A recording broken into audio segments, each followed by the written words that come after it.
All right, good morning, everyone. I am Christina Wigrin with Stilly Valley Health Connections. I want to thank you all for joining us for our first budget-friendly series webinar of 2026.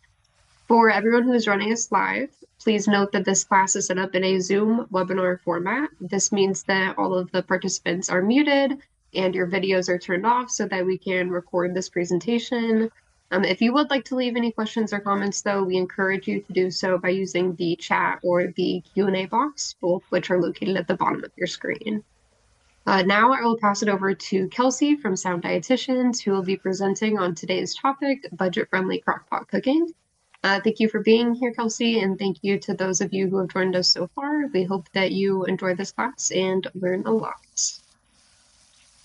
All right, thank you, Christina, and good morning, everyone. As Christina mentioned, today's class to kick off the year is Crockpot, budget-friendly meals in crockpots, and just utilizing a crockpot to help with our monthly grocery bills and how cooking with them can save money. So today we will go over that, but before I jump into the presentation style, I thought I would just do a recipe for everyone.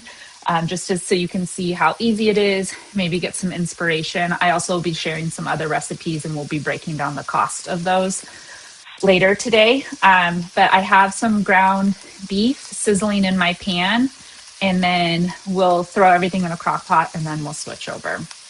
So I figured I've been in a bit of a cooking rut myself. It's just the new year, trying to get some inspiration. I like to go to my favorite websites for recipes. And, I sat down on Sunday and I said, okay, I'm going to do what I teach in my classes. I'm going to write down the meals for this week so I don't have to think about it. It's going to be planned. And this is one of the ones I was like, oh, I'm teaching a crockpot class. Let's utilize it. My crockpot literally had a very thick layer of dust on it.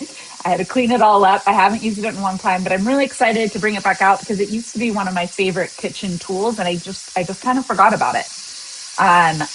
But all that being said, my crockpot doesn't have like the saute pre-selection like some of the Instapots and other crock pots do. So I'm just pre-cooking some things before I throw it in there, which takes just a little bit more time, but really not a lot of effort. I just want to pre-brown my hamburger. I'm making, it's called a hamburger soup, which doesn't sound appetizing, but then when you read all the ingredients, it does sound nice and hearty and warm for this time of year. It's been so cold. And what's beautiful with mini crockpot recipes is it's a one-pot meal. You have all your components of a meal in one pot, and you don't have to worry about making up anything else if you don't want to. Although this recipe probably would pair nicely with like a cool, crisp salad or maybe a loaf of bread or something like that, but definitely not necessary. We have all the components. So this ground beef is our protein. You could substitute it with ground turkey, ground chicken. You could do whole pieces of meat as well if you wanted to do more like chuck roast or something like that. Whatever works for your household. I have a 6-year-old and an 18-month-old, so I am trying to change it up for them as well and see if I can get them curious about more food. So another reason I like the crockpot idea, because it's going to soften up all the veggies for my 18-month-old, but have a variety for my 6-year-old. So if you have kiddos at home, I think crockpot meals are a great way to go, especially just busy schedules. You can throw it all in at the beginning of the day and then forget about it. And when it comes dinner time, you're set. So as you can see, this is browning up. So I'm going to add some onions for flavor. I chopped mine up nice and small, just because this is more about flavor than maybe eating like the whole chunk of onion. And both my kids and even my husband turns up their noses to the onions. So this way they won't even notice it. I just lost a clove of garlic, but that's okay. We're going to put this in here. And this is just to help flavor up the beef. And then I'm going to put in my chunks of garlic. I did get this recipe from Real Food dietitians.com. It's one of my go-tos because you can break it down by either the protein that you're cooking with, you can break it down by the meal, or the apparatus that you're using. So they literally have a whole section for Instapot or Crockpot. So that's the section I went to, and that's how I found this recipe. But we're just going to get this nice and browned up. This was 1 pound of beef, ground beef. I know beef's more expensive right now. However, if you shop in bulk at like Costco or Walmart, that can help save a lot of money if you're buying animal proteins, and you just freeze some up. So you'll have to remember to pull it out if this is a Crock-Pot meal that you're going to do. That's the only bummer with Crock-Pot meals, is it does require a little bit of planning, because you can't throw everything in a Crock-Pot at like 4 o'clock in the evening and have it ready for dinner. It does have to be either on high for about 3 to 4 hours, or on low anywhere from 6 to 10 hours. Okay, so this looks browned enough for me to where I know the beef is going to cook the rest of the way, because it is early enough and this is going to be in there long enough. I'm going to start mine on low, and then I'll probably check it midway through the day to see how tender my vegetables are, and maybe I'll switch it to high. I think that's another complaint of Crock-Pot cooking for many people, is the texture of the vegetables, if they become too mushy. So as you will see, or you can see, I leave them in bigger chunks. For picky eating, they can pick around some of the things that they don't like, and then B, hopefully leaving some of the integrity to it, so it just doesn't all mush up and kind of turn into a stew. I want like the whole potatoes and the whole carrots. I used baby carrots because I accidentally ordered a very, very large bag of them, and I was like, okay, I need to use these, but this will help maintain the texture of them too. All right, we're gonna turn this off, and then I'm gonna switch that back, and I'm gonna add, this is my Crock-Pot insert, and you can see the Crock-Pot in the back here, and then I'll just place it in. You could leave yours in, but for just so you guys could see what I'm doing, I thought I'd leave it out. And I'm gonna transfer the meat first. I'm gonna try to leave the juices in the pan, but it's okay if some of it gets in there. You could use a strainer if you wanted to. And if I wasn't talking so much, I'd be able to focus more. But as you can see, to brown some meat up, it really didn't take that long. This is also something, if you know you want to, but you're not going to have time in the morning, you could brown your meat the night before. And then when you're getting ready for work in the morning, you could pre-chop all your veggies, and then just throw everything in the crock pot before you head out the door. Okay, so there's that. I'm going to set this aside. And then the recipe called for Yukon Gold potatoes. So as you can see, I left them in nice big chunks just because these are a starchier potato. They tend to break up pretty easily. So I'm hoping they'll stay whole for me. I think cooking on low is also going to help with that. And then I'm adding some sweet potatoes. If you wanted to do a different starch, you could maybe throw in some like quinoa in here if you wanted to. And then I had this random Japanese potato. It's a very hard potato. To me, it didn't taste as good roasted, so it's just been sitting in my fridge for a really long time. And I was like, oh, I don't have to throw it away. I can use it in this, and it will probably soften up really nicely. And this is going to be a very, very full. I think my crock pot is only a 6 quart. There's also 8 quart. I do recommend, if you have a family of 4 or larger, to get to have the bigger one, or the Instapot. And the Instapot has a crock pot setting. And I think those come in 2 sizes too. So I'd invest in the larger one. However, this just traditional crock pot style that doesn't have all the different functions is a lot less expensive to buy up front. So you kind of have to figure out what works for you and your budget. But you will get a lot of use out of it. So I added carrots, celery, bell peppers. Again, crock pots, you don't, if your family, no one likes celery, you can omit that. You can really choose whatever it is. It's just kind of almost like a dumping ground for everything. And you can choose what you want to go in. So then I'm adding some crushed tomatoes. This is going to help give the recipe a lot more flavor. It's those fire roasted crushed tomatoes.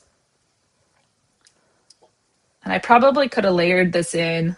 Once it cooks down a little bit, I'll for sure give it a good stir a little later. But again, if you're not home and you're not able to do that, it's okay. It will mix up and cook down. And then I'm going to add some tomato paste just to help thicken it up, flavor.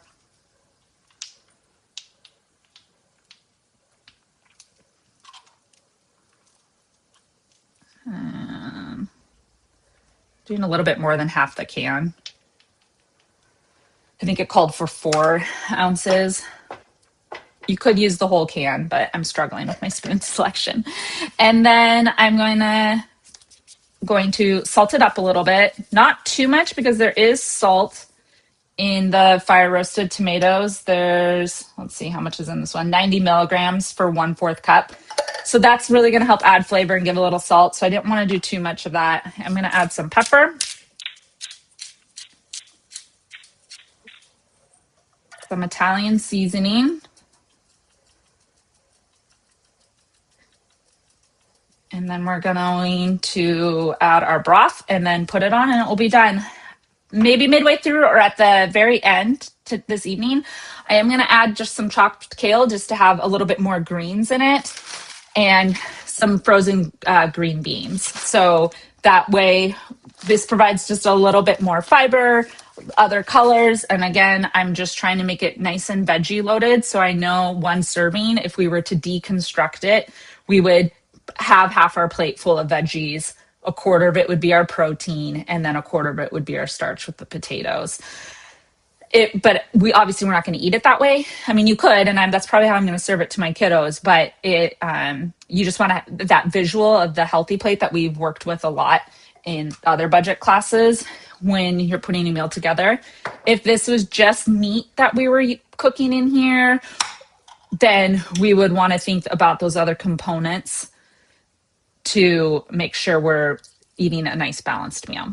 But that's the other great thing about a crock pot is you don't have to do the full meal. You could just cook your meat and that helps save a lot of time, and you can batch cook a whole bunch of it and then utilize that meat that you made for many different recipes throughout the week. So now I'm adding my 32 ounces of broth. This is a beef broth. You could do whatever you wanted. This is full. This is very, very full, but I'm not worried about it. It has all day to cook. And then I'm going to transfer it over. Wow, it's heavy. And then we're going to put the lid on, plug it in.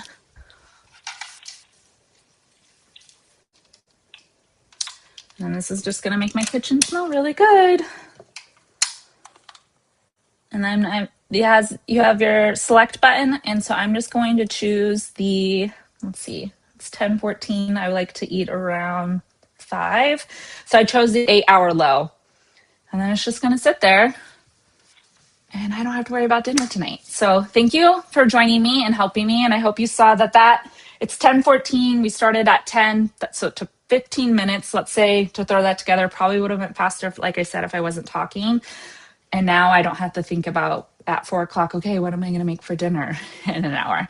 So that's how easy it is. And now I'm going to share my screen with you, and we'll just go into a few other details about using your slow cooker and doing some breakdown analysis of recipes, like the cost, so we can see how it helps with our grocery budget.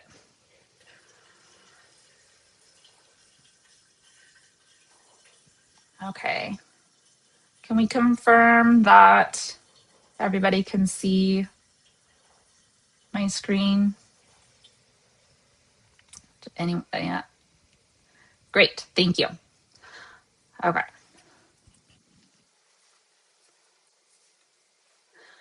So we already kind of went over this, but just to recap, we're going to show how slow cookers save you money, the pros and cons, and the budget benefits, some smart shopping tips, and then we'll look at different recipes. So why slow cookers save us money?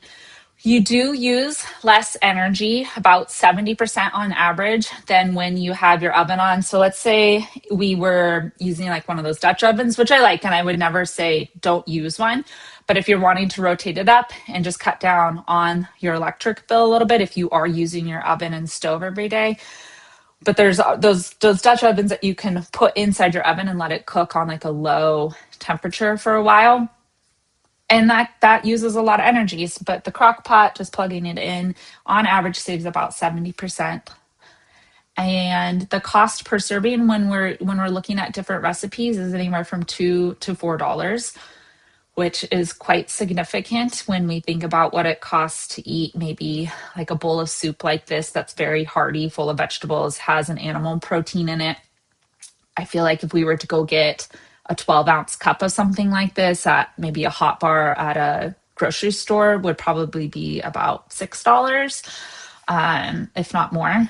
And you can also make very large batches, which is great if you have a larger family, or if you're a 1 or 2 person household, you can usually a lot of the recipes you can freeze for later. I also love that you can turn less expensive cuts of meats into tender, flavorful meals. So some of those tougher meats that maybe you would bake or try to cook in the pan and they tend to be like chewy, this is a great way to tenderize them and make them extremely flavorful without having to do a lot of work.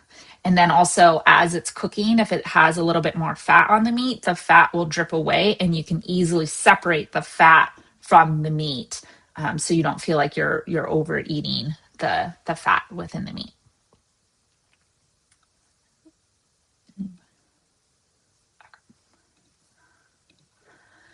So some pros and cons, because everything, there are some cons, but let's focus on the pros first. As I showed you, that we can set it and forget it. So literally, I might check on this one time this afternoon just to make sure, give it a good stir, and just to make sure that my vegetables are getting tender enough by when I want to serve it around 5 o'clock. We already talked about the energy savings and the tenderizing. One pot meals, this isn't a ton of cleanup, even though I did have to use my pan to saute up the beef. So I have a pan and cleanup, a cutting board, and a couple spoons. So it's not that bad for a meal that is going to feed a family of 4 and has all the components. The meals are ready when you get home. So if you're gone all day, it's just one less thing to have to think about at the end of a busy day when you're tired. And as I mentioned, it's great for batch cooking and freezing. So you can cook individual ingredients in your crock pot or Instapot, or you can make whole meals in them. And that's the batch cooking part that this is talking about. So remembering, if you have joined for some of these budget series in the past, batch cooking can be where you're cooking up individual ingredients and adding it to other meals throughout your day, or it can be cooking up like a lasagna or soup or whatever it is, and then freezing it and having that for another time in the month or a couple months later.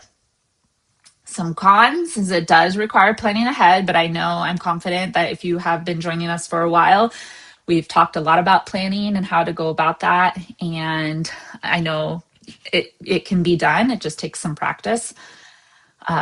With that, it's not ideal for a quick meal if you're having to come up with something to feed within the hour. You can't brown and crisp as much within a crock pot. I had to do that in my pan. So you're not going to get like that crispier texture if that's something that you like. It does take up some counter space. So if your kitchen is small or you don't have a lot of room, Although, it doesn't have to be on a counter in the kitchen. You could plug it in and set it on the floor, assuming you don't have animals in the house or something. As long as it has enough space away from warmth on your wall or something, I think it could really be plugged in anywhere. And some recipes need some adaptation, meaning that maybe you don't have all the ingredients, which again, it's okay. It's not baking, it's cooking. So just use what you have in your fridge, freezer, and pantry. Or maybe the particular protein that I called for is just, it wasn't on sale or something at at the store. That's okay. Just sub it out for something else. At the end of the day, I would say the savings and the convenience and how fast you can put something together far outweigh any drawbacks or cons.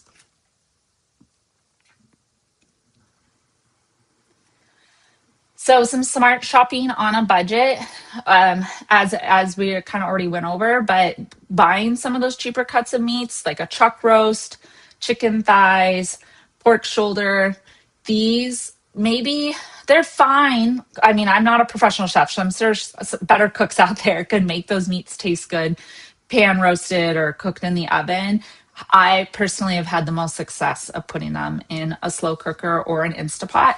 If you do have the Instapot, that's the other really nice thing is if the meat is still kind of frozen, you didn't get it to thaw out in time, you can put it in the Instapot and it will cook up. I would say that's only when you're cooking the meat itself. If you're trying to do like a full meal like this, I wouldn't add a frozen meat to something like this because I think your vegetables would just get way too mushy. But if you're just trying to get a meat cooked up and it's a little later in the day, that's where the Instapot comes in really handy because it is a little bit faster of a process and it can turn that frozen into a nice steamed style meat that's tender. Another way to save money is buying the dried beans instead of maybe buying them in the can or prepared for you.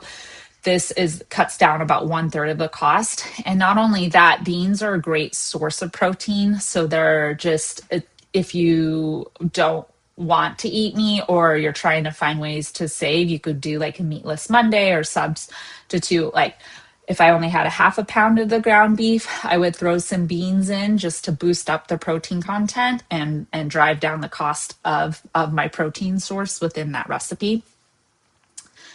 You can shop sales and freeze. So stock up when meat is on sale, freeze for later, and then you can use it for those slow cooker meals.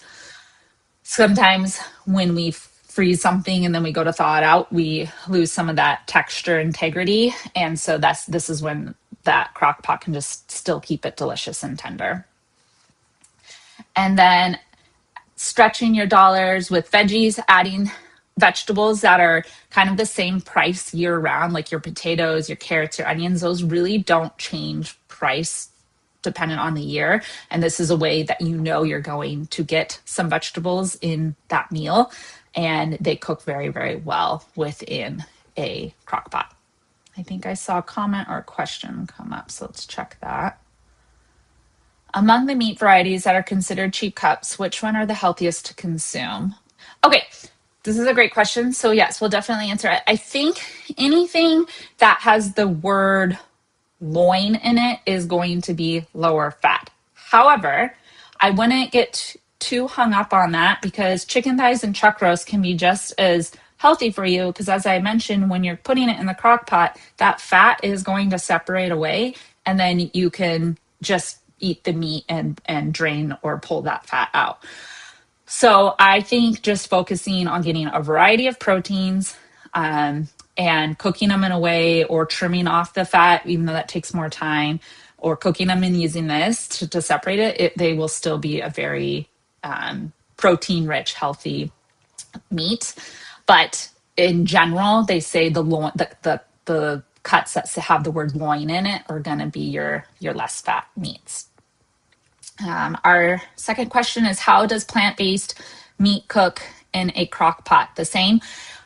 If the beans are dried, they will. If we put a bean from a can that have already been cooked up before being put in the can, then no, they will probably fall apart and be very, very mushy.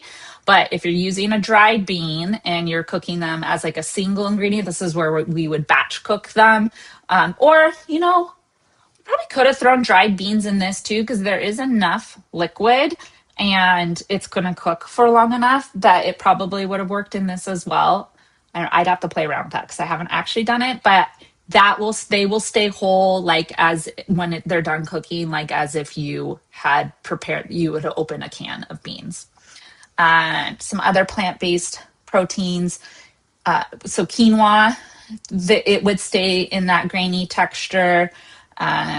Tofu, I can't say that I've done tofu in a crock pot meal. That would probably be something what I'm going to do with the kale and the green beans is get everything else going, like my starchier vegetables that I know are going to take longer to cook. And then halfway through, I'd probably pat dry, get as much moisture out of the tofu and then throw it in there. Trying to think of any other. If you have a specific one, those are kind of like the main ones that come to mind that we cook with a lot. But that's how they would do. Thank you for the questions. I appreciate that because I'm sure other people are wondering as well.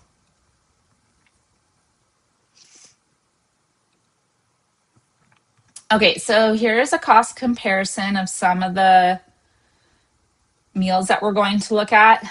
So some salsa chicken tacos in the slow cooker for 6 of them, 6 servings, is going to be about $8.60. If we were to get takeout, it'd be about $48. I mean, and again, this is going to depend on where you go and what kind of toppings you have, but this was like an average when I Googled what the average of it would be if we were to feed a family. And then this is the savings. So very, very significant. And mainly it's the meat cuts and then your veggies if you're adding any extra.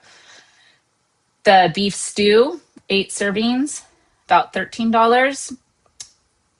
If you were to get takeout, $72, because they really drive up the price of beef. So you say $59. Pinto beans, 10 cups, once it's cooked up, is about $2.60 per cup.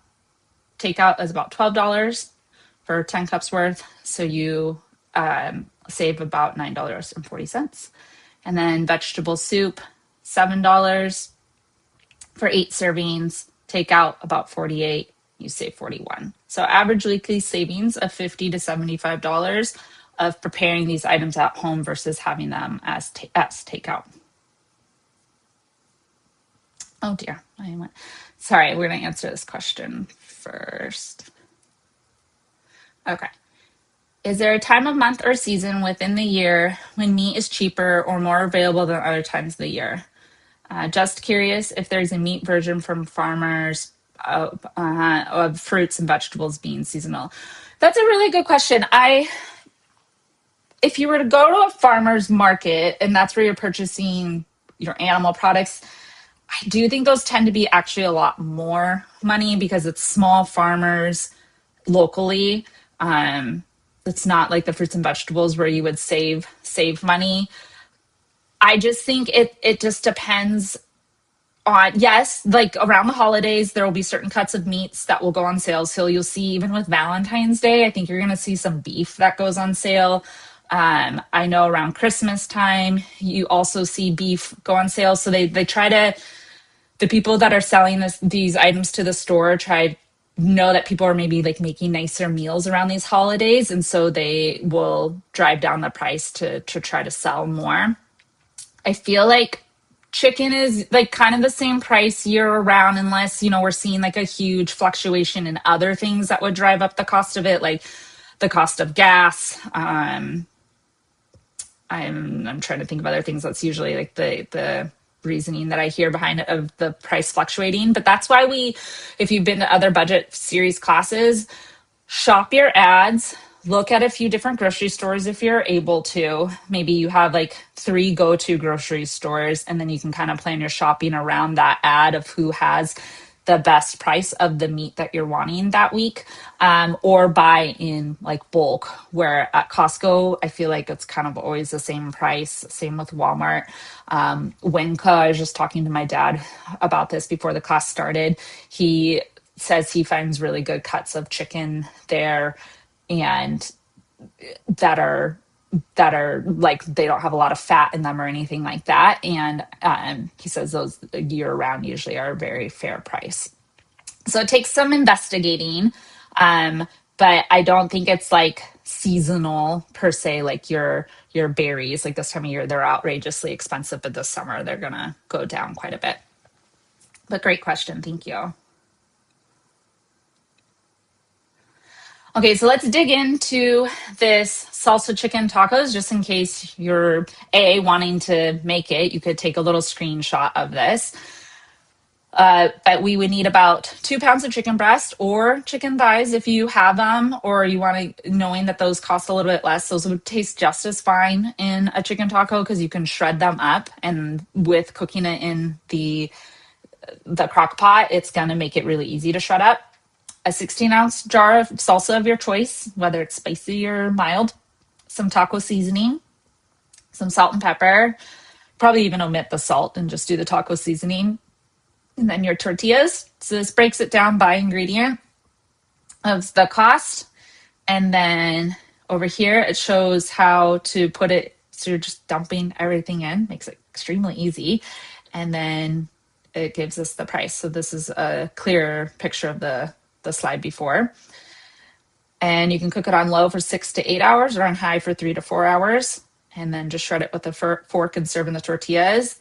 To make this a more like following the my plate method, I would maybe have some like shredded lettuce or some cabbage, or maybe add some like avocado just to get a little bit more veggie and a little bit more fiber, to make it a well-rounded meal. So let's say you did that, maybe this puts it up to $10 for 6 tacos or 8 tacos.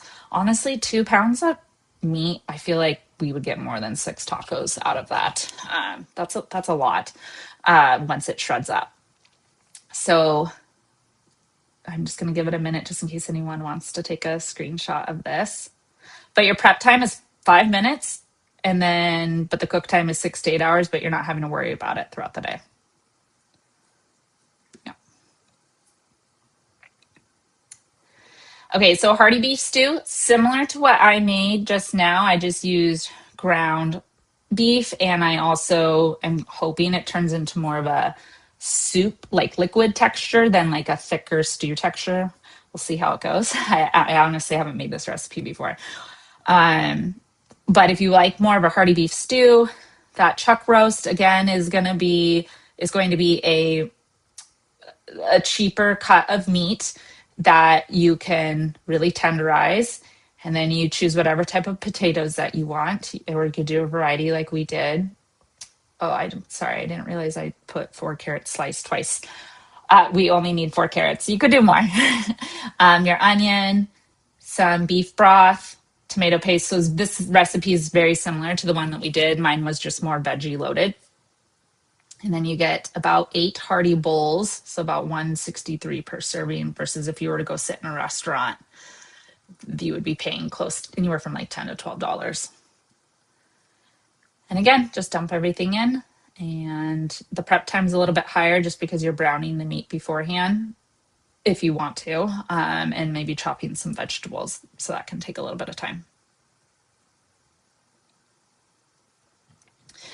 For pinto beans, so this is an example of a one ingredient that we could either add to some tortillas, some eggs, maybe on top of salad, maybe in a different soup, however you want to use it, but it's your source of protein that you're batch cooking for maybe the week, and then you have it as a grab and go. But you buy your 1 pound of dried pinto beans for on average $1.50, and where you can get a really good deal of the dried ingredients is at Winco in their bulk section.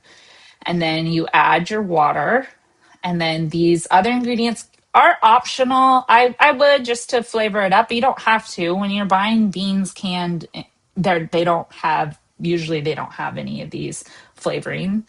but it does add just a little bit different flavor to it. And that way you're not having to like flavor them up when you're adding it to other parts of your meal. But in total, if you do flavor it, it's $2.60. You have 10 cups, which is 6 cans of beans. So this comes down to 26 cents per cup versus $1.25 for like your average can of beans. And you want to make sure you rinse them before you add them to the slow cooker. This just removes any like excess starch, so it helps kind of with the cooking process. And then if there's just sometimes when they're going through the factory, when you get them, there's just like extra residue. So I just give them a little rinse before. I do that with my rice and with my quinoa, really any grain or bean before I cook it. And then you add your water, onion, garlic, and bay leaf, and then cook on low. There's no pre-soaking necessary. And then you can season it a little bit more if you want, serve it or freeze it for later. Our last recipe is just a garden vegetable soup. So again, this time of year, it's cold. This would be very delicious to have and something to kind of pair with different meals or different protein options throughout the day, as the vegetable soup won't be super high in protein, but you could maybe add some of those beans that you cooked up to this to round out the meal. You could serve it if you pre-cooked up some meat, you could shred it and put it on top or have it on the side. So different options there. But your basic base recipe for a vegetable soup is your broth, diced tomatoes, some potatoes of any kind, carrots, celery, green beans, and then your garlic, herbs, and salt to flavor. Total cost $7 for about 8 very large size bowls. And then that comes to 88 cents per serving versus if you get the deli soup, it's about $6 when you get one of those containers pre-made for you. So potentially, depending on how often you're using your slow cooker, you could save up to $200 a month by utilizing this apparatus.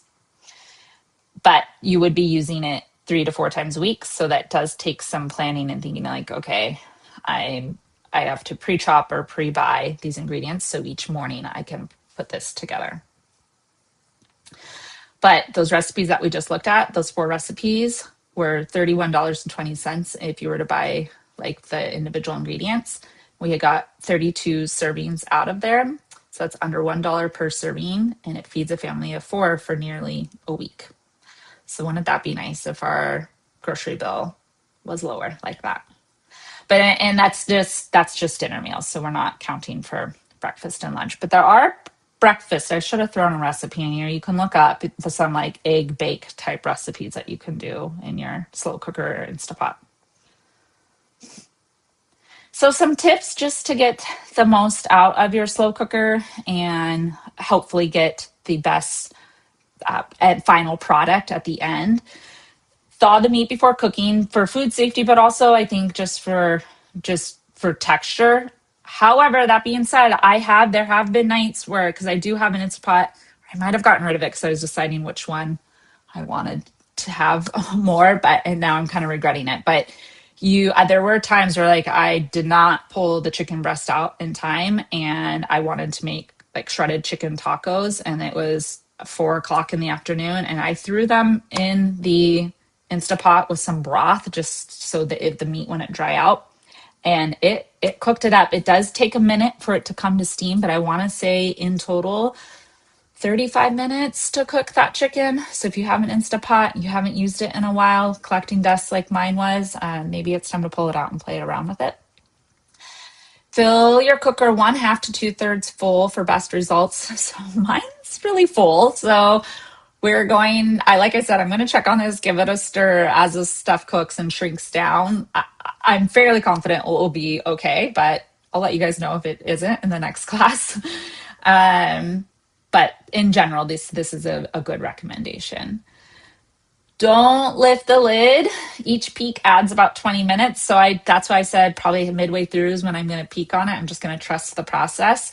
because you are letting out all that steam that's cooking. So you just want to be patient, leave it alone, let it do its job. Low equals 8 hours or more. Mine does have a 10-hour setting. High equals 4 hours or 6 hours. That's kind of general rule. Those are kind of the same settings that you're going to see. And then at the end, add fresh herbs or dairy, like in the last 30 minutes, to maintain the texture of the herb itself, and the flavor of it, just to kind of give it that burst of flavor when you're taking a bite instead of it really breaking down for a long time. And then the dairy, this is usually an ingredient where we don't want it to curdle or just cook for too long. So it's usually something that we add in the end if it's a recipe that calls for that. Any questions with this? Someone shared that they make overnight steel cut oats for breakfast. Yes, that. Thank you for reminding me of that. That's something I just been in a rut lately, and this is a really good one because you can batch make that, and then you have it for 3, 4, 5 mornings in a row, depending on how much you make, and you can switch up your flavor profile by adding like different frozen berries. So frozen fruit and vegetables are usually the same price year round. So I always make sure I have something like that in my freezer. And then you can add that to the top of it. You can freshen it up with a little milk or plant-based milk, adding some yogurt to it. So thank you, Meg, for sharing that, because that is a very, very good idea and a very good way to use your crock pot or Instapot.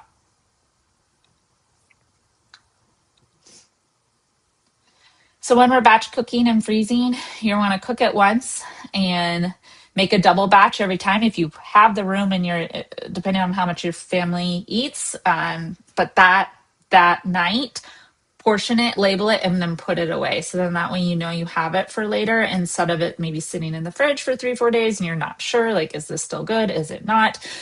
This will help reduce waste and then ensure that we're eating everything that we buy, because every time we have to throw food away, we're essentially throwing money away.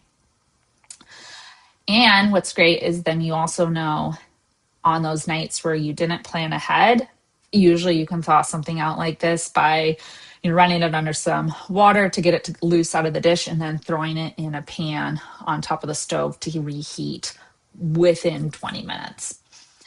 And then you can freeze it up for 3 months. And then you can, if you think about it, thaw it overnight in the fridge. That is the safest way to do it. If you are doing it the quick way that I just explained, just make sure you're reheating it to at least 165 degrees just to avoid any foodborne illnesses. If you have the time and energy, some people really like to meal prep on like Sundays where they cook 2 to 3 batches and then just stock the freezer for the month. And so maybe you wouldn't even have to do this every Sunday. Maybe you just do it 2 Sundays a month where you're like, okay, today I'm going to spend 3 to 4 hours in the kitchen just cooking a whole bunch of things. So that way I know I have it in the freezer and I don't have to think about having to cook. You just have to remember to pull it out and thaw it the night before. Or do it the way I said and just make sure you're bringing stuff to temperature.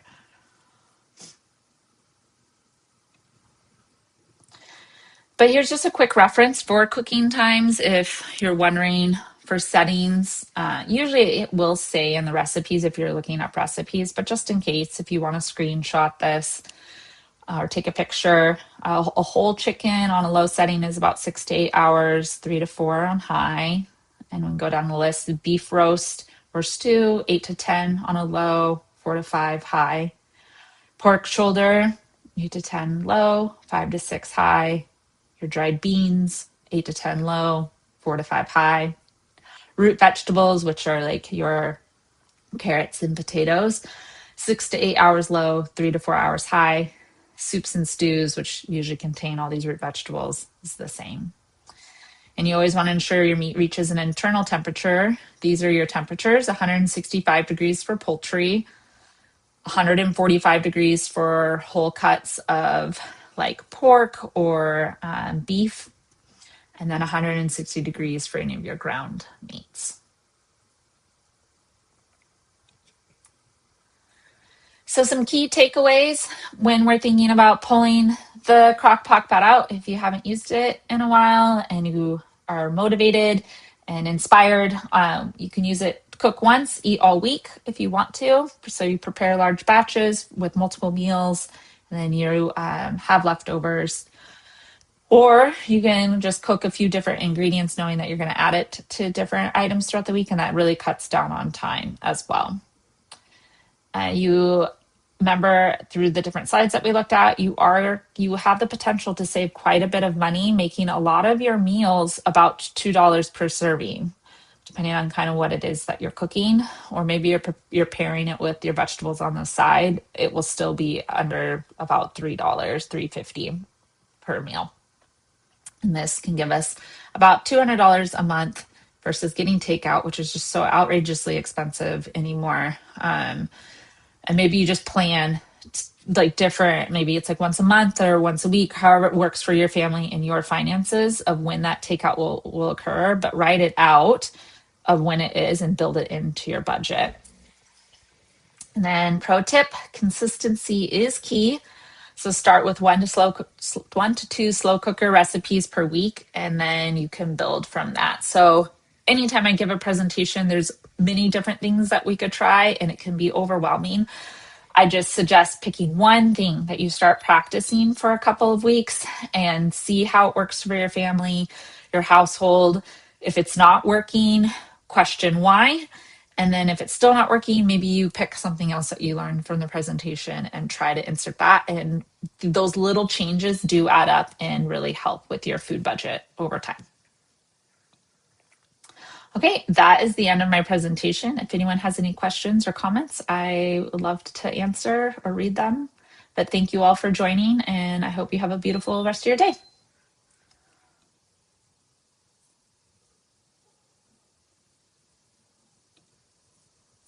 Thank you so much, Kelsey. That all looked amazing. While we're waiting to see if any questions come in, I just wanted to let everyone know that the next budget-friendly class is going to be on Tuesday, February 24th, also at 10 a.m. And it'll be focused on reducing food waste and stretching your grocery budget. So we hope to see many of you there. And then also, as you're leaving today's webinar, there will be a quick 6-question survey that will pop up on your screen. We would love if you could take a minute to let us know what you thought of the class, and also if you have any feedback or ideas for future budget-friendly webinars or any other classes at all, we'd love to hear them. So that's all I have for now. Looks like we have some thank yous in the comments. And people are getting their Crockpots out today. Yay! So that's awesome. That's how I felt. This class motivated me to get mine out. So someone shared they love beans and ham in their crock pot this time of year. Yeah, or making, I know my dad makes like a split pea soup. I'm not a huge fan of split pea soup, but I know people love it. And it's a great recipe to try this time of year. Yeah, it's that time of year. It's January. Make all It's of cool. the warm food while it's still cold. Yes. All right. Perfect. Well, thank you to everyone for joining us. Thank you again, Kelsey, for a great class, and we will see you guys next month. Awesome. Thank you. Have a good day. Bye.